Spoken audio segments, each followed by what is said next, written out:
அல்லேலூயா. கர்த்தருடைய பரிசுத்த நாமத்திற்கு மகிமை உண்டாவதாக. இந்த நாளிலே தேவனுடைய வார்த்தையை நாம் கேட்க போகிறோம். கிறிஸ்துமஸ் ஆராதனை நாம் எல்லாரும் அந்த ஒரு முக்கியத்துவத்தை நாம் இன்னும் உணராமல் இருக்கிறோம். கிறிஸ்துமஸ் ஆராதனை என்பது நாம் புது ஆடைகள் உடுத்துவது மாத்திரம் அல்ல. கிறிஸ்துமஸ் ஆராதனை என்பது ஒரு கிறிஸ்துமஸ் தாத்தா வேஷத்தை போட்டு நாம் அதுக்கு பேரே என்னதான் சொல்றாங்க? எல்லாரும் சொல்லுங்க, கிறிஸ்துமஸ் தாத்தா. சொல்லுங்க சத்தமா, கிறிஸ்துமஸ் தாத்தா வராரா? அல்லேலூயா. வேஷம். பைபிள் சொல்லுது ஒரு வசனம், வேஷமாகவே மனுஷன் திரிகிறான், விருதாவாகவே சஞ்சலப்படுகிறான், ஆஸ்தியை சேர்க்கிறான், அதை யார் வாரிக்கொண்டு போவா என்று அறியான். அல்லேலூயா. அதனாலதான் நம்ம அந்த வேஷம் போடுறது இல்லை. அல்லேலூயா, அல்லேலூயா, ஆமென். வசனம் அதானே சொல்லுது. வசனம் ஒரு நாள் என்ன செய்யாது, மாறாது. இந்த கலாச்சாரம் இன்னைக்கு என்ன செஞ்சிருச்சுன்னா, உலகம் முழுவதும் அந்த வேஷம் போட்டா தான் ஜனங்கள் என்ன செய்யறாங்க. நானும் சகரியா பதெல்லாம் பேசிட்டு இருந்தோம். இந்த சின்ன பிள்ளைகள்லாம் இழுக்கிறதுக்கு அந்த வேஷத்தை போட்டா தான் அதுக்கு அந்த தொப்பையை பார்த்துட்டு ஓடி வருது. இந்த மண்டையில் இருக்கிற கொண்டையும் அந்த சாக்லேட்டையும் பார்த்து ஓடி அந்த கிறிஸ்துமஸ் தாத்தா ஓடி வருதுங்க பிள்ளைகள். சரி, அது ஒரு பக்கம் இருக்கட்டும். ஆனாலும் பைபிள் எனக்கு நான் ஒத்துக்கொள்ளாத ஒரு சில காரியம் என்னன்னா, கிறிஸ்துமஸ் என்பது ஏன் அதை நாம் அதை கொண்டாடுகிறோம் என்றால், இயேசு ஏன் இந்த உலகத்துக்கு வந்தார் என்பதை சொல்லுவதற்கு தான் கிறிஸ்துமஸ். இயேசு இன்னைக்கு பிறக்கல, டிசம்பர் 25 தான் பிறந்தாருன்னு எந்த சரித்திர ஆதாரமும் கிடையாது. உலகம் முழுவதும் ஒரு நாள்ல கர்த்தரை மகிமைப்படுத்த வேண்டும் என்பதற்காக இன்றைக்கு நாம் கொண்டாடுகிறோம். அதுதான். அல்லேலூயா.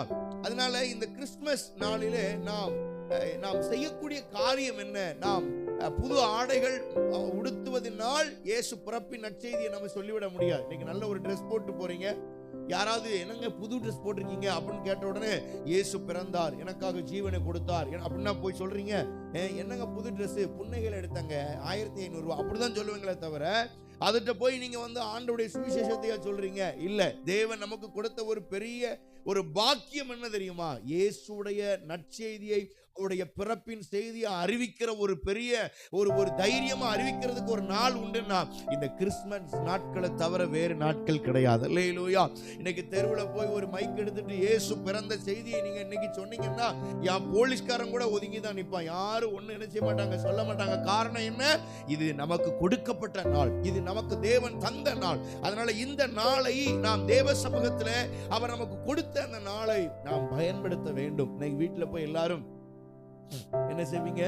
நீங்க நல்ல சாப்பாடு செய்து என்ன செய்வீங்க? நீங்க அப்பாவுக்கு கொடுப்பீங்க, அப்பா உங்களுக்கு தருவாரு, சித்தப்பா பெரியப்பா அப்படியே குடும்பமா என்ன செய்வீங்க? மகிழ்வோம்னு சாப்பிட்டு இன்னைக்கு தூங்கிடுவீங்க. அதான் கிறிஸ்துமஸ் இல்ல. கிறிஸ்துமஸ் என்பது கர்த்தர் நமக்கு தந்த ஆசீர்வாதங்களை நாம் மற்றவர்களுக்கு கொடுக்கணும். பக்கத்து வீட்டுல அவன் இந்துவா இருக்கலாம், அவன் முஸ்லீமா இருக்கலாம், அவங்க சாப்பாடு செய்யாம வெறும் கஞ்சி தண்ணியை குடிச்சிட்டு இருக்கலாம். நீங்க பக்கத்து வீட்டுல பிரியாணியை தின்னுட்டு நீங்க ஜெகஜோதியா இருந்துகிட்டு இருந்தீங்கன்னா அதுல ஒரு பிரயோஜனமும் கிடையாது. அதை நீங்க மற்றவர்களுக்கு பகிர்ந்து கொடுக்கணும். சாப்பாடை கொண்டு போய் ஒரு பாக்ஸ்ல வச்சு நீங்க யாருக்காவது கொடுங்க. கொடுத்த உடனே அவங்க என்ன சொல்லுவாங்க? என்னமா இன்னைக்கு சாப்பாடு பிரியாணி அப்படின்னு சொன்னா நீங்க என்ன சொல்லுவீங்க? நீங்க என்ன சொல்லணும்? இயேசு பிறந்திருக்கிறார், அவர் பிறந்த செய்தியை நாம் அறிவிக்கிறோம். இயேசு பிறந்ததுனால உனக்கு ஒரு கிஃப்ட் தரேன், இந்த சாப்பாடு, இந்த கேக்கு, போகும்போதே 10 கேக்க வாங்கிட்டு போங்க. அல்லேலூயா. வாங்கிட்டு ஏழைகளுக்கு கொடுங்க, திக்கற்ற பிள்ளைகளுக்கு கொடுங்க. இயேசு யார் என்பது அவர்களுக்கு அறிவிங்க. இயேசு எப்படிப்பட்டவர் என்பதை நீங்க என்ன செய்யணும்? அறிவிக்க வேண்டும். ஒரு சில காரியங்களை உங்களுக்காக சொல்லுகிறேன். லூக்கா 2ஆம் அதிகாரத்தை திருப்போம். லூக்கா 2ஆம் அதிகாரம், அதுல 9வது வசனத்தை வாசிக்கலாம். லூக்கா 2:9. அவரிடத்தில் வந்து நின்றான், கர்த்தருடைய மகிமை அவர்களை சுற்றிலும் பிரகாசித்தது, அவர்கள் மிகவும் பயந்தார்கள். அல்லேலூயா. அங்க என்ன பிரகாசித்ததா? கர்த்தருடைய மகிமை. அல்லேலூயா. ஆமென் சொல்லுங்க. கர்த்தருடைய தூதன் அவரிடத்தில் வந்து நின்று அவருடைய மகிமை, கர்த்தருடைய மகிமை அவர்களை சுற்றிலும் பிரகாசித்தது. அவருடைய மகிமை, the glory of God, கர்த்தருடைய மகிமை அந்த இடத்தை சுற்றிலும் பிரகாசித்தது. ஒரு பெரிய பிரகாசம், ஒரு பெரிய வெளிச்சம், ஒரு பெரிய மாற்றத்தை ஆண்டவர் தந்தார். இயேசு இந்த பூமிக்கு வருவதற்காக பல 1000 நூற்றாண்டுகளுக்கு முன்பாகவே இவைகள் அறிவிக்கப்பட்டது என்று வேதம் சொல்லுகிறது. ஆதியாகமத்தின் புஸ்தகம் 3:15 வேதம் சொல்லுகிறது, அவர் உன் குதிங்காலை நசுக்குவார் என்று, நீ அவர் குதிங்காலை நசுக்குவார், அவர் உன் தலையை நசுக்குவார் என்று அங்கே அந்த ஸ்திரியானவளை குறித்து அங்க போடப்பட்டிருக்கிறது. இயேசுடைய சிலுவை பாடுகளை, அவர் சாத்தானை சிலுவையிலே சங்கரிக்கிறதை அங்கே ஆதியாகமத்திலேயே சொல்லப்பட்டிருக்கிறது. அதை நீங்கள் வாசிக்கலாம் பிரியமானவர்களே. உனக்கும் உன் ஸ்திரீக்கும், உன் வித்துக்கும் அவள் வித்துக்கும் பகை உண்டாக்குவேன், அவர் உன் தலையை நசுக்குவார். பாருங்க, இதெல்லாம் என்ன அப்படின்னா இயேசு கிறிஸ்துவின் பிறப்பு மற்றும் அவருடைய சிலுவை பாடுகள், அவர் சிலுவையில பிசாசை அழிப்பதை குறித்து தான் ஆதியாகமத்திலேயே போடப்பட்ட பல 1000 ஆண்டுகளுக்கு முன்பதாகவே இயேசுடைய பிறப்பின் செய்தி அறிவிக்கப்பட்டிருக்கிறது. பிரியமானவர்களே, மத்தேயு 2ஆம் அதிகாரத்தை நாம் திருப்புவோம். மத்தேயு 2:2 வாசிங்க. யூதருக்கு ராஜாவாக பிறக்கிறவர் இங்கே கிழக்கில் அவருடைய நட்சத்திரத்தை கண்டு அவரை பணிந்து கொள்ள வந்தோம் என்றார்கள். யார் பிறந்திருக்கிறாவா? யூதருக்கு ராஜா. என்னைக்காவது ஒரு குழந்தை பிறக்கும் போது நீங்க ராஜாவா பிறந்ததை கேள்விப்பட்டிருக்கீங்களா? ஒரு குழந்தை பிறந்தா எப்படிதான் பிறக்கும்? குழந்தையாத்தான் பிறக்கும். ராஜாவா எப்படி பிறக்க முடியும்? ஒரு ராஜாவுக்கே ஒரு குழந்தை பிறந்தாலும் அந்த குழந்தை யாருதான்? குழந்தை தான். அல்லது இளவரசன் பிறந்திருக்கிறார், இளவரசி பிறந்திருக்கிறார், அல்லது பிறக்கிறக்கு முன்னாடியே ஆம்பளை பிள்ளைய பொம்பளை பிள்ளைன்னு பார்த்திருந்தா அதுக்கு ஒரு பேரை வச்சிருப்போம். சூசியப்பரு, அருளப்பரு, செவத்தியாரு, வந்தவர், போனவர், ஏதோ ஒரு பேர் வச்சிருப்போம், அவ்வளவுதான். ஆனா இந்த உலகத்திலேயே பிறக்கும் பொழுதே ராஜாவாக பிறந்தவர் இயேசு மட்டும்தான். அவர் ராஜாதி ராஜா. அவர் நேற்றும் இன்றும் என்றும் மாறாதவராயிருக்கிறார். அல்லேலூயா. அப்ப இயேசு ஒருத்தர் தான். அவரை குறித்து அறிவிக்கும் போதே எப்படிதான் அறிவிக்கிறாங்க? யூதருக்கு ராஜா பிறந்திருக்கிறார். எப்படி பிறக்க முடியும் ராஜாவாக? ஒருவன் பிறக்கும் பொழுது அவன் எப்படி இருப்பான் யாருக்கு தெரியும்? ஒரு நல்லவனா இருப்பான், ஒருத்தர் கெட்டவனா இருப்பான், அல்லது அவன் ஒரு போலீஸா இருக்கலாம், ஒரு எம்எல்ஏவா இருக்கலாம், அல்லது ஒரு கொத்த வேலைக்கு போகலாம், அல்லது ஒரு சாதாரண ஒரு கூலி வேலைக்கு போகலாம், அல்லது வேலைக்கே போகாம இருக்கலாம். அவன் எதிர்காலம் என்னன்னு தெரியாது. ஆனா இயேசு கிறிஸ்து மட்டும்தான் பிறக்கும் பொழுதே அவர் ராஜாவாக பிறந்தார். அவர் ராஜாதி ராஜாவாக இருந்தார். அப்ப நீங்களும் நானும் ஆராதிக்கிற இயேசு எப்படிப்பட்டவரா இருக்கிறாரு? அவர் ராஜாவாக இருக்கிறார். அல்லேலூயா. ஒரு நட்சத்திரம், ஒரு ஸ்டார். இப்ப இன்னைக்கு நம்ம இந்த ஸ்டாரை மாட்டி இருக்கிறதுக்கு நாம எவ்வளவு கஷ்டப்பட்டோம்னு எங்களுக்கு தான் தெரியும். அல்லேலூயா. இந்த ஸ்டார் எல்லாம் மாட்டி இருக்குது. இந்த ஸ்டார் அன்னைக்கு ஒரு வெள்ளி, அதாவது வெளிச்சம் ஒன்று இருந்தது. அன்னைக்கு ஒரு ஸ்டார் அங்கே பிரகாசித்தது. அது சாஸ்திரிகளுக்கு வழிகாட்டினது. அந்த ஸ்டார் எதையெல்லாம் குறிக்கிறது? அந்த ஸ்டார் அது என்ன, அதை கொண்டு என்ன கர்த்தர் இந்த சாஸ்திரிகளுக்கு கற்றுக் கொடுத்தார்? சாஸ்திரிகளுக்கு நிறைய தெரியாது. சாஸ்திரிகளுக்கு என்ன தெரியும் தெரியுமா? யூதருக்கு ராஜா பிறக்க போகிறார், அவ்வளவுதான் தெரியும். முழுசும் தெரியாது. ஆனால் இவர்கள் சாஸ்திரிகளுக்கு கேட்ட செய்தி என்ன? யூதருக்கு ராஜா. ஆனால் வேதம் சொல்லுது அவர் யூதருக்கு ராஜாவல்ல, மனுக்குலம் முழுவதற்கும் அவர் ராஜா. யூதருக்கு மட்டும் அவர் ராஜா. அப்போ இந்த சாஸ்திரிகளுக்கு கேட்ட செய்தி என்ன? 100% ஒரு 25% தான் தெரிஞ்சிச்சு. ஒரு ராஜா பிறக்கிறார், ஒரு குழந்தை பிறக்குது, யூதருக்கு ராஜா. ஆனா பைபிள் சொல்கிறது அவர் அண்ட சராசரங்களுக்கு ராஜாவாக இருந்தார். உலகம் முழுவதற்கும் அவர்தான் ராஜா என்று சத்திய வேதம் கூறுகிறது. அப்ப இந்த சாஸ்திரிகளுக்கு இந்த ஸ்டார், இந்த நட்சத்திரம் என்ன சொல்லிக் கொடுத்தது? இயேசுவுக்காக அவர்கள் நடந்தார்கள். இன்றைக்கு சாஸ்திரிகளை போல நீங்களும் நானும் இந்த ஆலயத்துக்கு வந்திருக்கிறோம். இன்றைக்கு நாம் 3 காரியத்தை கொண்டாடுகிறோம். ஒன்று, இயேசுவுக்காக நாம் வந்திருக்கிறோம். இரண்டாவது, இயேசுவோடு வந்திருக்கிறோம். மூன்றாவது, இயேசுவுக்காகவே வாழுகிறோம். கை உயர்த்தி ஆமென் சொல்லுங்க. இன்றைக்கு நீங்கள் இந்த கிறிஸ்துமஸ் ஆராதனைக்கு வந்திருப்பதின் அடையாளம் என்ன? இயேசு பிறந்தது மாத்திரமல்ல, நீங்கள் இயேசுவுக்காகவே வாழுகிறீர்கள். அல்லேலூயா. இயேசு உங்களுக்குள்ளே வாழுகிறார். இந்த 2 ரொம்ப புரிந்து கொள்ள வேண்டும். நீங்க இயேசுவுக்காக வாழ்றீங்க, இயேசு உங்களுக்குள்ளே என்ன செய்கிறார்? வாழுகிறார். கிறிஸ்தவம் என்பது கொஞ்சம் ஜாலியா இருக்கிற வாழ்க்கை கிடையாது. கிறிஸ்டியானிட்டி என்பது ரொம்ப ஜாலியா இருக்கலாம், நம்ம இஷ்டத்துக்கு வாழலாம் கிடையாது. கிறிஸ்தவம் என்பது கிறிஸ்து உள்ள வாழ்க்கை. இயேசு உள்ள இருக்கிறவன் தான் கிறிஸ்தவன், பேர் கிறிஸ்தவன் அல்ல. உங்க பேர் கிறிஸ்தவனா இருக்கிறதுனால நீங்க கிறிஸ்தவர்கள் அல்ல. நீங்கள் கிறிஸ்துவாகவே, கிறிஸ்துவோடு இருக்கிறவர்களாகவே வாழ வேண்டும். பேருக்கேற்ற வாழ்க்கை வாழும். அல்லேலூயா. இந்த கிறிஸ்துமஸுக்கு நீங்க ஒரு முடிவெடுங்க. ஆண்டவரே, நான் உம்மை போல வாழ விரும்புகிறேன். உம்மை ஆராதிக்கிற பிள்ளை, உம்முடைய சாயலிலே உருவாக்கப்பட்ட பிள்ளை. நான் உம்மை போலவே வாழ விரும்புகிறேன். இயேசுவை போல வாழுகிற விசுவாசிகளா இருங்க. நீங்க அவரை போல வாழுங்க. அல்லேலூயா. சத்தியம், பைபிள் ஒரு சத்தியம், உயிரோட்டமான ஒரு சத்தியத்தை உங்களுக்கு சொல்லுகிறேன். ஆண்டவராகிய இயேசுவிடத்தில் ஒருத்தன் வருகிறான், வரி செலுத்த வேண்டும். உடனே ஊர் வரி செலுத்தணும்னு சொன்ன உடனே இயேசு என்ன சொன்னாரு? பேதுரு கூப்பிட்டாரு, போய் கடலுக்கு போ, மீன் பிடி, முதல்ல பிடிக்கிற மீனை வாயை தர, உள்ள என்ன இருக்கும் அதை எடுத்துட்டு போய் உனக்கும் கட்டு. அப்ப அந்த பணம் கையில வரும்போது அந்த இயேசு என்ன சொல்றாரு? ராயனுடையதை தேவனுடையதை. இது ஏன் அப்படி சொன்னாரு? ராயனுடையதை ராயனுக்கும் தேவனுடையதை. அன்னைக்கு இருக்கிற காலகட்டத்தில் அன்னைக்கு ராயனுடைய ஆளுகை. இன்னைக்கு காந்தியடிகள் ரூபா நோட்ல இருக்கிறார். அன்னைக்கு ராயனுடைய படம் அந்த எல்லா காயின்லையும் எல்லா பணத்திலையும் அவனுடைய படம் இருக்கும். ராயனுடையதை ராயனுக்கும், அவனுடையதை அவனுக்கு கொடுத்திருப்பா. அடுத்து சொல்றாரு, ராயனுடைய படம் இருந்ததுனாலே அது ரெண்டா சொல்ல, தேவனுடையதை தேவனுக்கு. அப்ப என்ன? நீங்களும் நானும் தேவனை போல இருக்கிறோம், அவருடைய சாயலிலே. அப்ப ராயன் முகம் பதிச்சிருக்கு, அது ராயன்ட்ட கொடுத்துரு. நீங்களும் நானும் அவரை போல இருக்கிறோம், நாம் அவருக்குரியவர்கள். அதான் சொல்றாரு, ராயனுடையதை ராயனுக்கும், தேவனுடைய சாயலால் உருவாக்கப்பட்ட உன்னை எனக்கு கொடு என்று. ராயனுடையதை ராயனுக்கும், தேவனுடைய தேவனுக்கும் கொடுக்க வேண்டும் என்று கர்த்தருடைய சத்தியத்தை நமக்கு அறிவிக்கிறார். இந்த காலை ஆராதனையில இயேசுவை போல பிறந்திருக்கிற நீங்கள், இயேசுடைய முக சாயலிலே பிறந்திருக்கிற நீங்கள், நீங்களும் நானும் இயேசுடைய பிள்ளைகளா இருக்கிறோம். நாம் இயேசுடைய சாயலால் உருவாக்கப்பட்டதனால இந்த கிறிஸ்துமஸ் நாளிலே அவரை சுமக்கிற தேவ பிள்ளைகளால், அவரை கொண்டாடுகிற தேவ பிள்ளைகளால், அவருக்காக வாழுகிற தேவ பிள்ளைகளால் கர்த்தர் நம்மை மாற்றுவாராக. அல்லேலூயா, ஆமென். இதுல முக்கியமானது, ஏரோது அன்றைக்கு ராஜாவா இருந்தார். ஏரோது ராஜாவா இருக்கும்போது ஏரோதுட்டே செய்தி வருது, ராஜா பிறந்திருக்கிறார். எங்கேயாவது அப்படி உண்டா பாருங்க.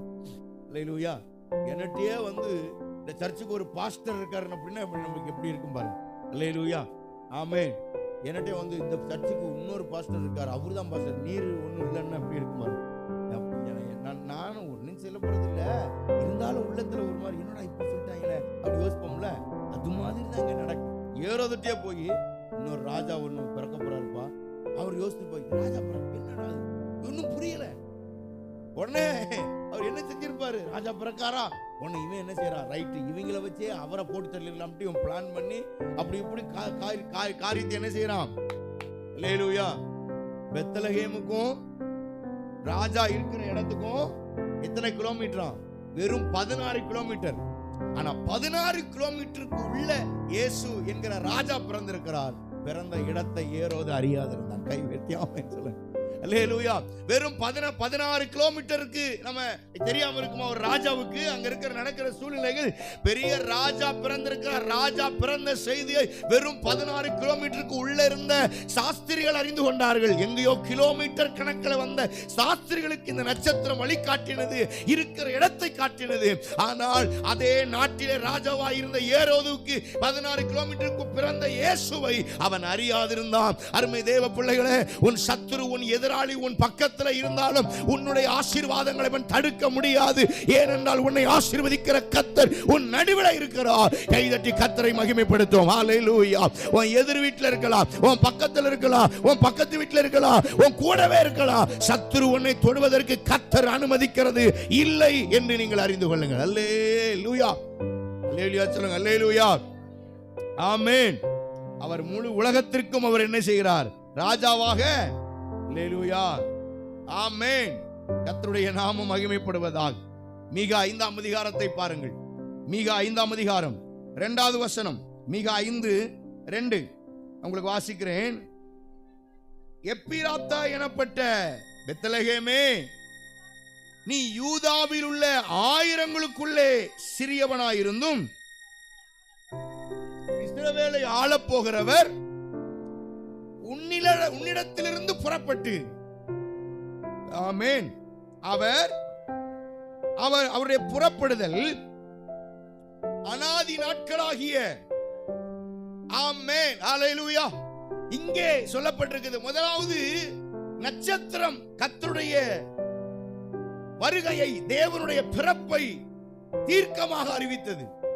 இரண்டாவது இங்கே பெத்லகேமை குறித்து வேதம் சொல்லுகிறது. பெத்லகேமே, நீ ஆயிரங்களுள், சத்தமா சொல்லுங்க, ஆயிரங்களுள் சிறியதாயிருந்தும், சின்னது, ஸ்மால், பொடிசு, ரொம்ப சின்னது. பைபிள் சொல்லுது ஆயிரத்தில் நீ ஒருவன் முதலாளி, முதல் அப்படி அல்ல. நீ 1000 பேர் இருந்தா நீ 1000வது ஆளு, கடைசி, லாஸ்ட். சில நேரங்களில் நம்ம சின்னதா இருக்கிறோம், ரொம்ப சாதாரணமா இருக்கும். நம்ம சில நேரங்களில் நினைக்கிறோம், இவன் தானே பொடிப்பைய தானே, இவன் சாதாரண அப்படி நினைக்கிறோம் நம்ம. ஆனா பைபிள் அப்படி என்ன சொல்லுது பாருங்க. நீ எப்ராத்தா எனப்பட்ட பெத்லகேமே, நீ யூதாவில் உள்ள ஆயிரங்களுக்குள்ளே, 1000ல் ஒருவன் சொல்லியிருந்தாலும் பரவாயில்ல, ஆனா 1000லும் நீ சிறியவன். அல்லேலூயா. ஆண்டவர் நம்மளை சின்னவனா வச்சிருக்கிறதுக்காக சந்தோஷப்படுங்க. அல்லேலூயா. சில நேரங்கள்ல சின்னவன் கொடுக்கிற 5 அப்பம் 2 மீன் தான் 5000 பேரை போஷிக்கும். சின்னவன் தான் ரொம்ப ஆசீர்வாதமா இருப்பான். அல்லேலூயா. பைபிள்ல நான் சில நேரங்கள்ல குறிப்பு எடுத்து வைப்பேன், அங்கங்க ஒரு குறிப்பு எடுத்து வைப்பேன். நிறைய குறிப்புகள் இருக்கு எனக்கு. அதுல ஒரு செய்தி, ஒன்லி ஒன், ஒருத்தனை கொண்டு தேவன் ஆசீர்வதிச்ச ஆசீர்வாதங்கள்லாம் கணக்கெடுத்து பார்த்தா 230 மேல இருக்கு. ஒருத்தனை கொண்டு, சிங்கிள் மேன், ஒரு நபரை கொண்டு தேவன் ஆசீர்வதிச்சார். நிறைய இருக்கு. அல்லேலூயா. நீங்க அதுல முதல் பாருங்க, நோவாவை பாருங்க. நோவா ஒரு மனுஷன் தான், அவன் ஒருவன் நீதிமான் மூலமா சந்ததியவே தேவன் ஆசீர்வதிச்சார். ஒரே ஒரு நீதிமான் தான். பைபிள் சொல்லுது, அந்த முழு உலகத்திலையும் அவனை என்ன செஞ்சார்? நோவாவை நீதிமானாய் கண்டார். அவன் ஒரு நீதிமான், the only one righteous man, ஒரு நீதிமானை கொண்டு தேவன் அவன் சந்ததிகளை ஆசீர்வதிச்சார், காப்பாற்றினார். அதனால ஒண்ணுக்கு ரொம்ப மதிப்பு இருக்கு. அல்லேலூயா. நீங்க ஒரு நபரா இருக்கலாம், அல்லது முதல் நபரா இருக்கலாம், அல்லது 1000 பேர்ல ஒரு ஆளா இருக்கலாம், அல்லது 1000வது ஆளா இருக்கலாம். நீ சிறியவனா இருந்தாலும் தேவன் உன்னை ஆசீர்வதிக்கிறார். அல்லேலூயா. அல்லேலூயா. நீங்க இந்த சரித்திரத்தை நீங்க பார்க்க போனா, மீகா புஸ்தகத்துக்கும் மத்தேயு புஸ்தகத்துக்கும் இடையில 600 ஆண்டுகள் இருக்கிறது. 600 ஆண்டுகள். எதுல இருந்து மீகால இருந்து மத்தேயுக்கு. இந்த 600 ஆண்டுகளுக்கு முன்னே சொல்லப்பட்ட தீர்க்க தரிசனம், பெத்லகேமே, நீ எல்லாரிலும் சிறியவன், உனக்குள்ளிருந்து ஒருவர் எழும்புவார், அவர் உலகத்தை ஆளுவார். அப்போ ஒரு தீர்க்க தரிசனம் 600 வருஷத்துக்கு முன்னால சொல்லப்பட்டிருக்கிறது. அப்போ அதுக்கு அப்புறம் மல்கியால இருந்து மத்தேயுக்கு வரைக்கும் 400 வருஷம். மீகாவுக்கும் மத்தேயுக்கும் 600 வருஷம், மல்கியாவுக்கும் மத்தேயுக்கும் 400 வருஷம். 600 வருஷம் வாக்குத்தத்தம் கொடுக்கப்பட்டது. 400 வருடம் மல்கியாவுக்கும் மத்தேயுக்கும் இடையில 400 வருஷம் கர்த்தர் யார்கிட்டயுமே பேசல. அது இருண்ட காலம். அதுல ஒண்ணுமே தேவனுடைய வார்த்தையே தேசத்துல இல்ல. அது ஒரு இருண்ட காலம். பேச்சுவார்த்தை கிடையாது, தேவனுடைய வெளிப்பாடு கிடையாது, வசனங்கள் கிடையாது, தீர்க்க தரிசனங்கள் சொல்ல யாரும் இல்ல. ஒரு இருண்ட காலம், அடைக்கப்பட்ட ஒரு காலம். ஆனால் 600 வருடம் வார்த்தைகள், 600 வருடத்திற்கு முன்பதாக பேசப்பட்ட தீர்க்க தரிசனம், 400 வருடமாக வசனமே வராத காலம், 400 வருடம் கழித்து அந்த தீர்க்க தரிசனம் நிறைவேறிற்று. பிரியமானவர்களே, நான் என்ன சொல்ல வருகிறேன் என்றால், அது 600 வருஷமா இருக்கலாம், அல்லது 400 வருஷமா இருக்கலாம், ஆனால் வாக்கு தத்தமும் தீர்க்க தரிசனமும் ஒரு நாளும் மாறாது. அல்லேலூயா. நான் சொல்றேன், உங்க வாழ்க்கையை குறித்து தேவன் இன்னைக்கு தீர்மானம் பண்ணது கிடையாது. இன்னைக்கு தீர்மானம் பண்ணது கிடையாது. ஆண்டவர் பல ஆண்டுகளுக்கு முன்பதாக, பல 100 ஆண்டுகளுக்கு முன்பதாக உங்களை குறித்து தேவன் ஒரு தீர்க்க தரிசனம் சொல்லி இருக்கிறார். அது நிறைவேறும். அதை நிறைவேறும் வரை நீங்கள் காத்திருக்கும் பொழுது கர்த்தர் அவைகளை நிறைவேற்ற உண்மை உள்ளவராக இருக்கிறார். எத்தனை பேர் நம்புறீங்க? ஹல்லேலூயா. அவருடைய தீர்க்க தரிசனங்கள் ஒளிந்து போவதில்லை, அவருடைய வார்த்தைகள் மறைந்து போகிறது இல்லை. எத்தனையோ கால திட்டங்கள் வந்தது, ஆனால் தேவன் அவைகளை நிறைவேற்றி முடிக்க வல்லவராக இருந்தார். ஸ்தோத்திரம். சகரியா, எலிசபெத் அவங்களுக்கு ஒரு பிள்ளை இல்லாமல் இருந்தார்கள். ஆனா தேவனுடைய வாக்கு வந்துச்சு, உனக்கு ஒரு பிள்ளை கிடைக்கும்னு. ஆமென். அல்லேலூயா. கிழவன் ஆயிட்டாங்க, ஆனா பிள்ளை கிடைக்கும்னு வாக்கு தத்தம். உடனே ஆண்டவர் பிள்ளை கொடுத்தாரா? சத்தமா சொல்லுங்க. பல வருஷத்துக்கு முன்னால வாக்கு தத்தம். பிள்ளை கிடைக்கவே இல்லை. பிள்ளை கிடைக்கல, ஆனா வாக்கு தத்தம் இருக்கு. இந்த சகரியாவும் எலிசபெத்தும் காத்துட்டு இருக்காங்க, அவ்வளவுதான் கிடைக்கும். ஆனா ஒரு நம்பிக்கை இல்லாத ஒரு நிலைமை சகரியாவுக்கு. அதெல்லாம் கிடைக்காது, கிழவன் ஆயிட்டோம், வயசாயிட்டோம், எங்க நம்ம குழந்தை கிடைக்க போகுது, நம்பிக்கையே கிடையாது. உடனே நடந்தது என்ன? நீங்க நல்லா புரிஞ்சுக்கிடுங்க, கவனமா இருங்க. பைபிள் வாசகங்களுக்கு நான் சொல்றது தெளிவா புரியும். கர்த்தர் கொடுத்த வாக்கு தத்தத்தை உடனே நிறைவேற்றியிருந்தால் இந்த யோவான் ஸ்நானகனுக்கு வயசு 100 வயசா இருக்கும் போது இயேசு அவர் பிறந்திருப்பார். லிசன், அது சகரியாவுக்கு பிறந்திருப்பார். ஆனா கர்த்தர் ஒரு பிளான், ஆண்டவர் ஒரு திட்டம் வச்சிருக்கிறாரு. எப்போ யோவான் ஸ்நானகன் பிறக்கணுமோ, எப்போ இயேசு பிறக்கணுமோ, அது வரை தீர்க்க தரிசனத்தை அப்படியே வச்சிருந்தார். பிரியமானவர்களே, உங்களுடைய ஜீவியத்துல சில நேரங்கள்ல வசனமும் தீர்க்க தரிசனமும் இன்னும் நிறைவேறலன்னு நீங்க வருத்தப்படுவீங்க, நீங்க ரொம்ப வேதனைப்படுவீங்க. என்னத்த கர்த்தர் கொடுத்த வாக்குத்தத்தை நிறைவேறல, இது சொன்னார், அது சொன்னார், தீர்க்க அந்த பாஸ் சொன்னார், இந்த பாஸ் சொன்னார், அந்த தீர்க்கதரிசி சொன்னார், இந்த தீர்க்கதரிசி ஏன் கூட பேசினார், நான் ஜெபம் பண்ணும்போது ஏன் கூட கர்த்தர் பேசினார், ஏன் இன்னும் இந்த தீர்க்க தரிசனம் நடக்கல அப்படி நீங்க கொஸ்டின் மேல கொஸ்டின், கேள்வி மேல கேள்வி ஆண்டவர்ட்ட கேட்டு கேட்டு புலம்பிக்கிட்டு இருப்பீங்க. ஆனா பைபிள் சொல்லுகிறது, எத்தனை ஆமை சோத்திரம், 10, 20, 300, 400 ஆண்டுகளுக்கு முன்பதாக, 600 ஆண்டுகளுக்கு முன்பதாக சொன்ன தீர்க்க தரிசன வார்த்தைகள் 400 வருஷம் நிறைவேறல, 300 வருஷம் நிறைவேறல, 500 வருஷம் நிறைவேறல, 600 வருடம் கழித்து நிறைவேறுமானால் உன்னை குறித்து ஆண்டவர் இன்னும் உன் பிள்ளை பிறக்க போகிறவன் பிள்ளை குறித்து பல ஆண்டுகளுக்கு முன்பதாக தீர்க்க தரிசனம் சொல்லி வைத்திருக்கிறார். அது நடக்கும் என்று நீங்கள் விசுவாசிப்பீர்கள். ஆனால் ஏற்ற வேளையில் இயேசு பிறப்பதற்கு 6 மாதத்திற்கு முன்பதாக யோவான் ஸ்நானகன் பிறந்தார். அதை பிறந்து யோவான் ஸ்நானகன் ஆமென் சோத்திரம் இவர்களுக்கு வழியை ஆயத்தப்படுத்த கர்த்தர் உண்டாக்கி இருந்தார். கைதட்டி கர்த்தருக்கு நன்றி சொல்லுவோம். ஹல்லேலூயா. உங்களுக்கு ஏற்கனவே தீர்க்க தரிசனம் அறிவிக்கப்பட்டிருக்கிறது, பல ஆண்டுகளுக்கு முன்பதாக உங்களுக்கு அறிவிக்கப்பட்டிருக்கிறது. அது நிறைவேறும் காலம் வரும்போது கர்த்தர் அவைகளை செய்ய வல்லவராய் இருக்கிறார். ஒருவேளை சகரியாவுக்கு வாக்குத்தத்தம் கொடுக்கும் போதே பிள்ளையை கொடுத்திருந்தாருன்னா, இயேசு பிறக்கும் போது சகரியா கம்ப ஊனிக்கிட்டு வழியை ஆயத்தப்படுத்த முடியாது. வழியை ஆயத்தப்படுத்திருப்பாரா? எங்கிட்டு நடப்பாரு? ஒரு கம்ப ஊனிக்கிட்டு கொடக்குன்னு அங்கிட்டு விழுந்துட்டு நடப்பாரு. அதனாலதான் தேவன் பார்த்தார், வாக்குத்தத்தம் கொடுத்துட்டேன், புள்ள பிறக்கும், ஆனா அதுக்கு முன்னாடி ஒன்னு ஆயத்தப்படுத்தணும். மரியாளை, யோசேப்பை ஆயத்தப்படுத்தி அவங்களுக்கு ஒரு கன்னி கர்ப்பவதி ஆகி ஒரு குழந்தை பெறதுக்கு டைம் ஆகும். அந்த டைமிங்ல தேவன் ஆசீர்வாதத்தை தந்தார். அப்போ நான் சொல்லுகிறேன், உங்களுக்கு வாக்குத்தத்தம் வந்துருச்சு, ஆனா அவர் டைம், செகண்ட் டைம், அவர் ஒரு நேரத்தை தீர்மானம் பண்ணி வச்சிருக்கிறார். அந்த நேரத்துல தான் அற்புதம் நடக்குமே தவிர நீங்கள் அவசரப்படும் போதெல்லாம் அற்புதம் நடக்காது. கர்த்தாவே, இன்றைக்கு ஒரு ஜெபம் செய்யுங்க. ஆண்டவரே, நான் விரும்பும் நேரத்தில் அற்புதம் அல்ல, நீர் கொடுக்கிற நேரத்தில் எனக்கு அற்புதம் கிடைப்பதாக. நான் விரும்பும் போது என்னை உயர்த்தாதிரும் ஆண்டவரே, நீர் என குறித்து வைத்திருக்கிற திட்டத்தின்படி என்னை உயர்த்துவீராக. ஒரு கண்ணை மூடி வலது கரத்தை உயர்த்தி, ஆண்டவரே, இந்த கால வேளையில என்னை நேத்து உயர்த்துங்க, இன்னைக்கு உயர்த்திங்க, நாளைக்கு உயர்த்திங்க, நான் பெரிய ஆளாயிரணும் நான் நினைச்சிருப்பேன்.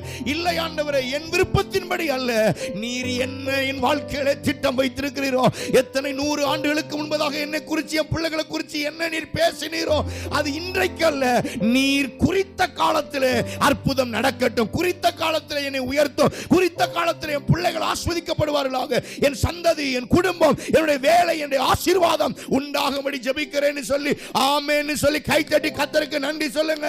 ஆமென், ஆமென், ஆமென். இந்த கிறிஸ்துமஸ் நாளிலே கர்த்தர் அவைகளை நிறைவேற்றுவாராக. உன் குடும்பத்தில், உங்க பிள்ளைகள் வாழ்க்கையில அது நிறைவேறுவதாக. அல்லேலூயா, அல்லேலூயா. இயேசு பிறந்திருந்தார்னா எருசலேமில் பிறந்திருக்கலாம். எருசலேம் பெரிய ஊர், எருசலேமில் ஆலயம் இருந்தது. பெத்லகேம் ஒரு கிராமம், அதுல ஒண்ணுமே இல்லை. பெத்லகேம்ல ஒண்ணும் இல்ல, அது சின்ன குக்கிராமம். ஆனா எருசலேம் ரொம்ப பெருசு. ஆனா ஆண்டவர் பெரிய ஆளை தேடல, சின்னதான் தேடினார். பெரிய இடத்தை அவர் தேடல. நீ சின்ன காரியம் போதும், நீ சிறியவன். எனக்குமே சின்னவனை தான் தேவன் உயர்த்துறார்.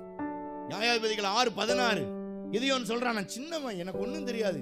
அவனை கொண்டுதான் ஆண்டவர் இஸ்ரவேலுக்கு பெரிய ரட்சிப்பை ஆண்டவர் தந்தார். சின்னவன் தாவீது 8 பேர்ல கடைசி. ஆண்டவர் முதல்ல தேடல, இரண்டாவது கிடையாது, 8வது பொடி நபர், சாதாரண ஒரு தாவீதை எடுத்து தேவன் பெரிய காரியங்களை என்ன செய்தார். அல்லேலூயா. உண்மைதானா? ஆண்டவருக்கு சின்னதான் ரொம்ப பிடிக்கும். சின்ன நபரை தான் உருவாக்க ரொம்ப ஈஸி. அல்லேலூயா. பெரிய மரத்தை வெட்டி எடுத்து அது கஷ்டம், அது வளையாது. ஆனா சின்ன மரம் கிளைகளை ஒடிச்சு விட்டோம்னா அது நல்லா வளரும். ஆமென். ஆண்டவர் எல்லாரும் நினைப்பாங்க, மெச்சூர்டானவங்களை கூப்பிடுங்க, நல்ல வளர்ச்சியான, நல்ல அறிவாளியா, நல்ல அறிவில் சிறந்தவங்களை, சொன்ன உடனே கப்புன்னு பிடிச்சிக்கிற மாதிரி ஆளை மனுஷன் தேடுவான். ஆனா ஆண்டவர் அப்படி கிடையாது. சிறுவனை கர்த்தர் தேடுகிறார். அல்லேலூயா. எரேமியா சின்னவனா இருக்கும்போது அவன் நாவை கர்த்தர் தொட்டார். அல்லேலூயா.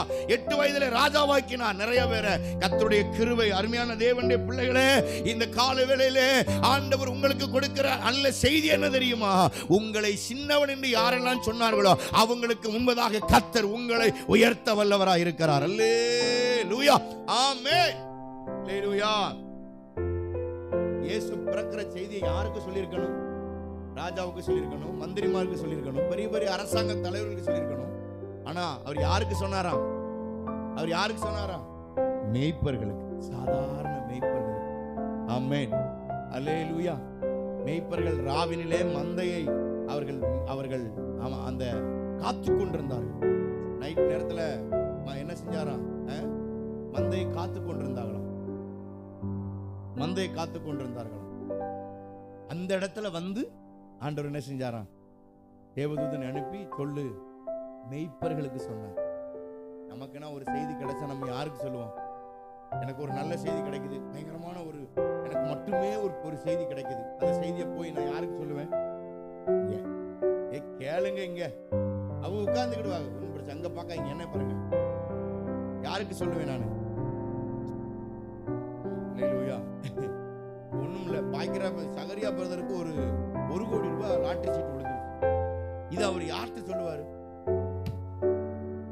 உடனே எனக்கு அடிப்பார், ஐயா கர்த்தருக்கு ஸ்தோத்திரம், கர்த்தருக்கு எனக்கு 1 கோடி ரூபாய் விழுந்திருக்கு, சர்ச்சு இப்படி கிடக்கு, இந்தாங்க ஒரு 50 லட்சம் நொறுக்குங்க.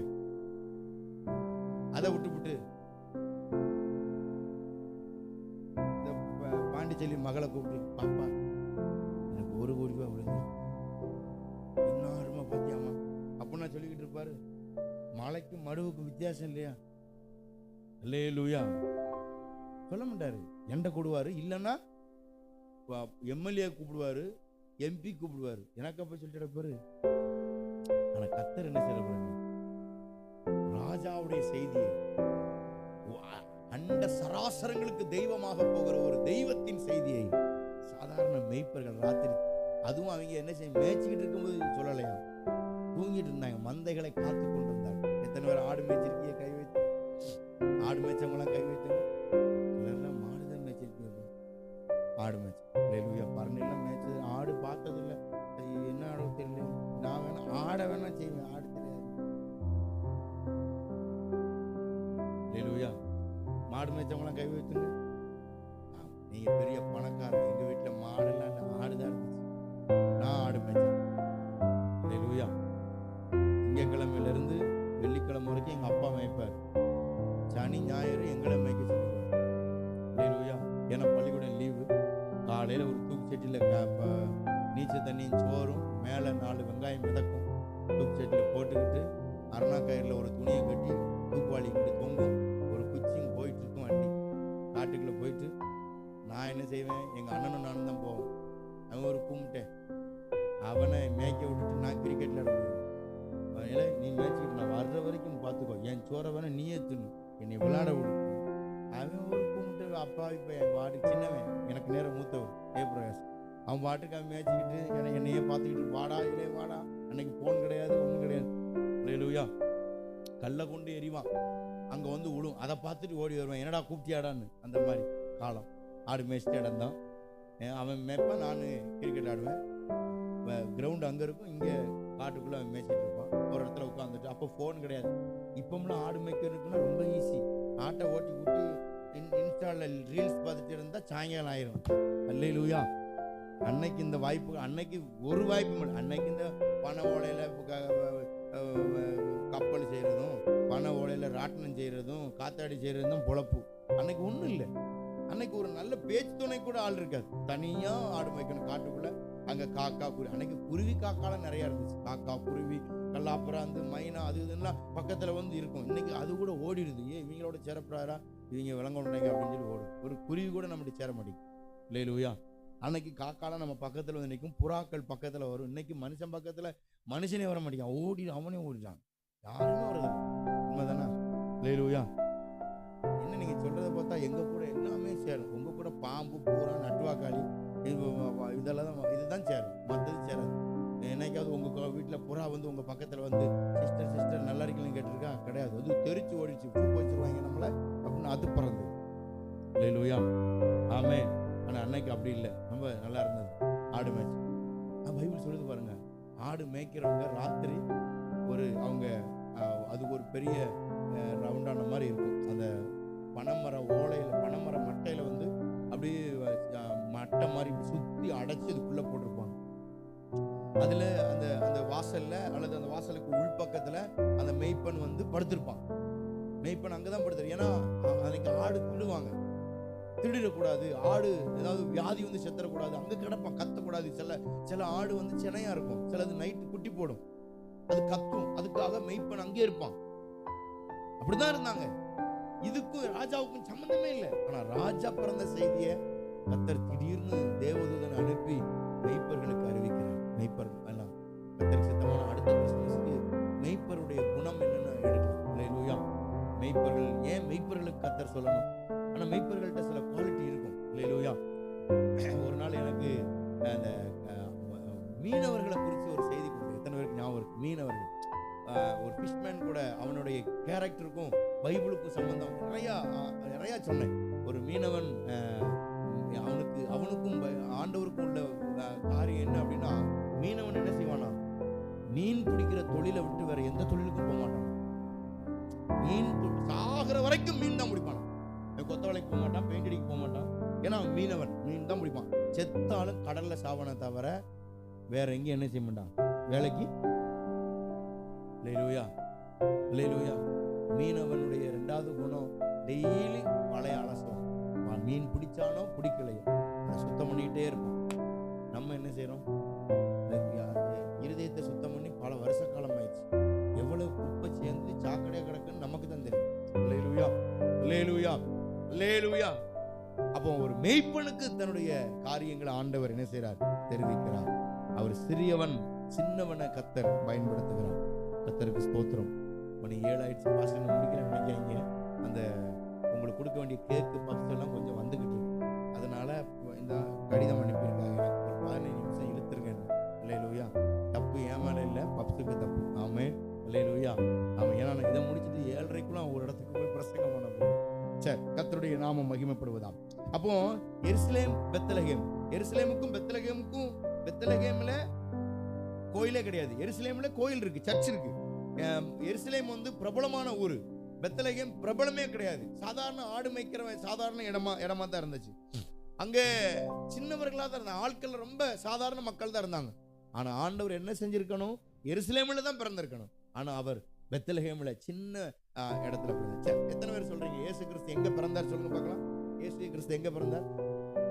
இங்க யாரோ கரெக்டா சொல்றீங்க. மாடு தொழுவது. அல்லேலூயா. உண்மையா? இயேசு கிறிஸ்து மாடு தொழுவத்துல. நீங்க யாராவது இயேசு கிறிஸ்து மாட்டு தொழுவத்தில் பிறந்தார்ன்ற ஒரு வசனத்தை எடுத்து காமிங்க, உங்களுக்கு 1 கோடி ரூபாய் தாரு. பைபிள்ல அங்க போடல.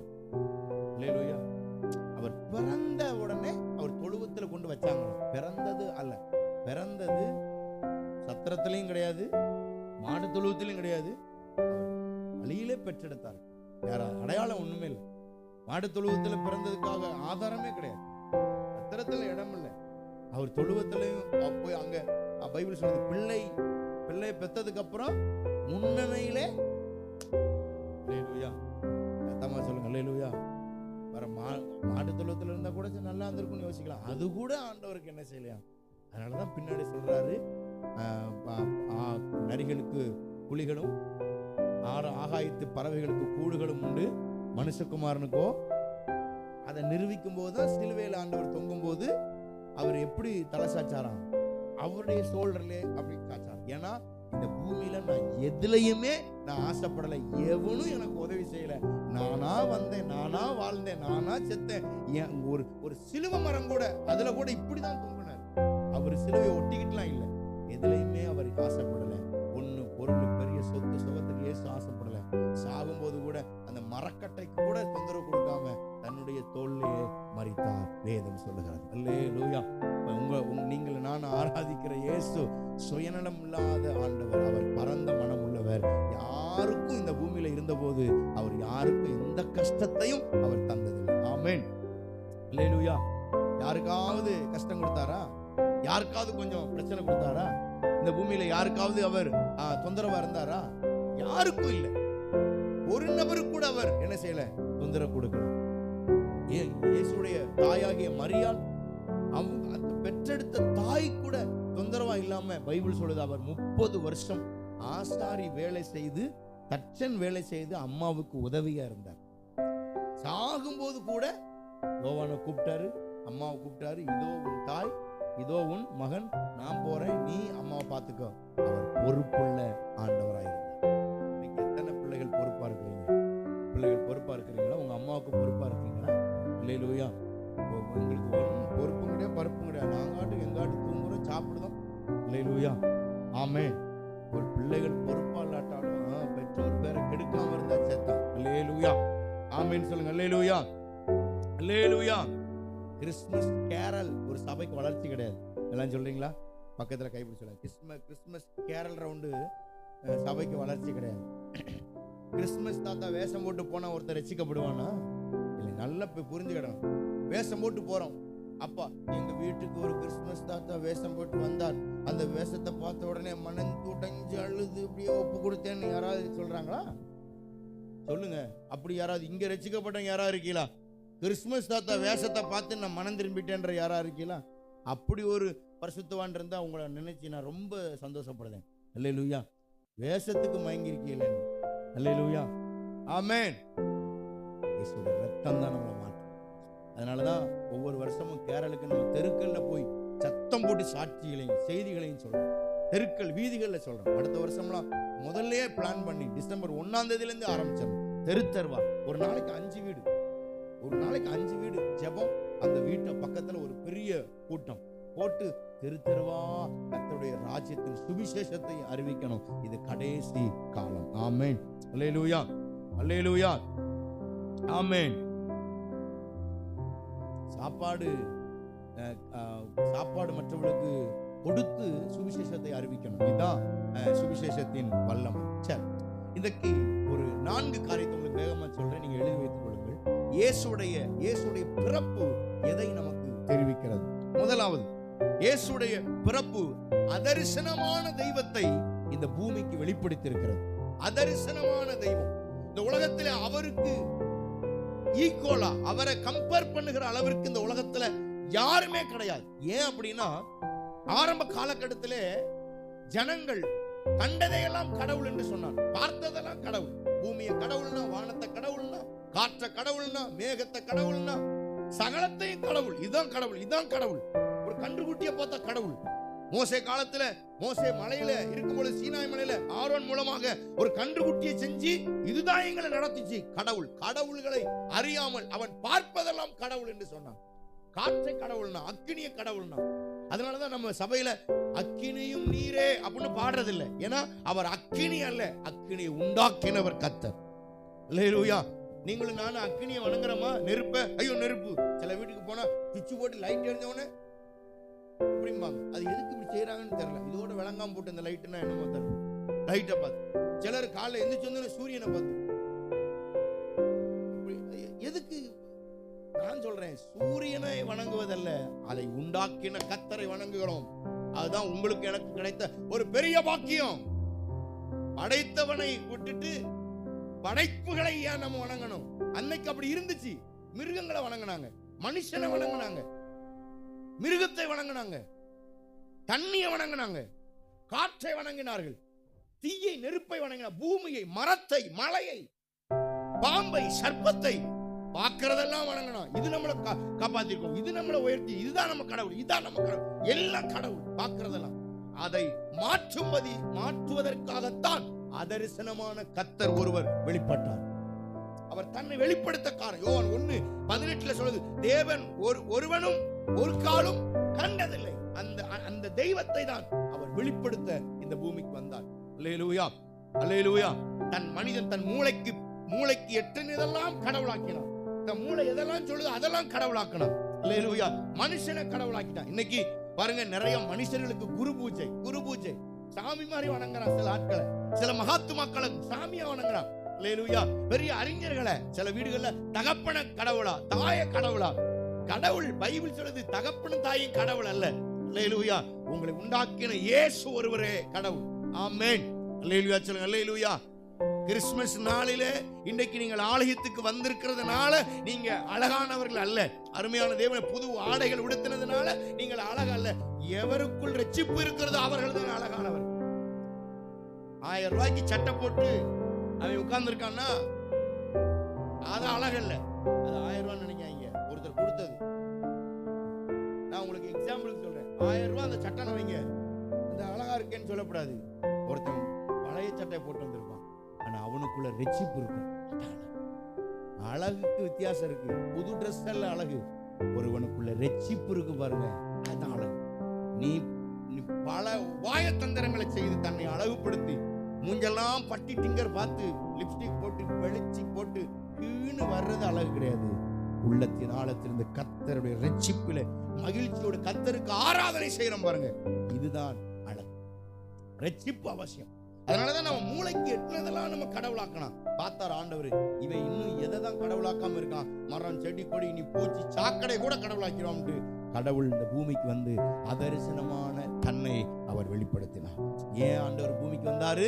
தன்னை வெளிப்படுத்தும்படி. ஏன்னா மனிதன் கண்டதெல்லாம் கடவுளாக்கினான். அதனால தன்னை கடவுள் என்பதை நிரூபிக்கும்படியாக இந்த பூமிக்கு வந்தார். அவர் நிரூபிக்கும் போது எத்தனை சோதனைகள் வந்தது, எத்தனை பிரச்சனைகள் வந்தது. நான் கடவுள் அவரை மேற்கொள்வதற்கு பல பிசாசு தந்திரங்களை அவன் செய்தான். ஆனால் அதன் நடுவில் கர்த்தர் உயர்ந்தார். அல்லேலூயா. இரண்டாவது சகரியா 3:9 பாருங்க. ஒரே நாளில் பாவத்தை மன்னிக்க சர்வ சக்தி படைத்த கர்த்தர் ஒருவர் இருக்கிறார் என்பதை நிரூபிக்கும்படியாக இயேசு இந்த பூமிக்கு வந்தார். ஆமென். இயேசு எப்படிப்பட்டவர்? ஒரே நாளில் பாவம் முழுவதையும் மன்னிக்க இயேசுவால் முடியுமா முடியாதா? பாவத்தை மன்னிக்கிறதுக்கு 1 வருஷம் ஆகுமா? 6 மாசம் தேவையா? இல்ல, 3 நாள் உபவாசம் இருந்து மன்றாடினா தான் பாவம் மன்னிக்கப்படும் பைபிள் போட்டிருக்கா? கிடையாது. ஒரு நொடி பொழுதுல பைபிள் சொல்லுது, உன்னுடைய பாவங்கள் இரத்தாம்பர சிவப்பா இருந்தாலும் ஒரு நொடி பொழுதுல பஞ்சை போல வெண்மையாக்குவார். அல்லேலூயா. ஆமென். கருப்பான பாவம், ஐயோ இவன் பாவம் ரொம்ப மோசமான பாவியா இருந்தாலும் ஒரு இமை பொழுதுல உன் பாவத்தை மன்னிப்பார். இன்னைக்கு திருவிருந்தில நாம ஒரு நாள் கலந்து கொள்கிறோம். மாதம் ஒரு முறை திருவிருந்தில கலந்து கொள்கிறோம், கர்த்தரை ஆராதிக்கிறோம். அப்படின்னா நம்ம 3 நாள் உபவாசம் இருந்தா வந்துட்டோம், 4 நாள் உபவாசம் இருந்து சுத்திகரிப்பு கூட்டத்துக்கு போயிட்டு வந்தோம் கிடையாது. சிலர் இன்னைக்கு சுத்திகரிப்பு கூட்டம், 3 நாள் சுத்திகரிப்பு கூட்டம் போய் தான் என்ன ஆகுது? பாவம் சத்தமா சொல்லுங்க, மன்னிக்கப்படுது. அப்படின்னா அவ்வளவு பாவம் உள்ள கிடக்கு. அல்லேலூயா. 3 நாளா தோண்டி எடுக்கிற அளவுக்கு என்ன தம்பி உண்மைதானே? 3 நாளா தோன்ற அளவுக்கு உள்ள பாவத்தை அள்ளி குமிச்சு வச்சதுனால அவங்க டெய்லி அவங்க சுத்திகரிக்கிறாங்க. அல்லேலூயா. ஆமென். சத்தமா சொல்லுங்க, அல்லேலூயா. அப்ப நீங்க அப்படிப்பட்ட ஆள்கிட்ட சொல்லுங்க, எப்போ உங்க பாவம் அவ்வளவு பெருசு, எங்க பாவம் அப்படிலாம் இல்ல, நான் ஆராதிக்கிற இயேசு ஒரு இமை பொழுதுல என்னை பரிசுத்தமாக்குவார். அவர்கிட்ட போய், ஏசப்பா நான் உங்க பிள்ளைப்பா, என்னை மன்னிச்சிருங்கன்னா வேற எதுவும் பேச மாட்டார்.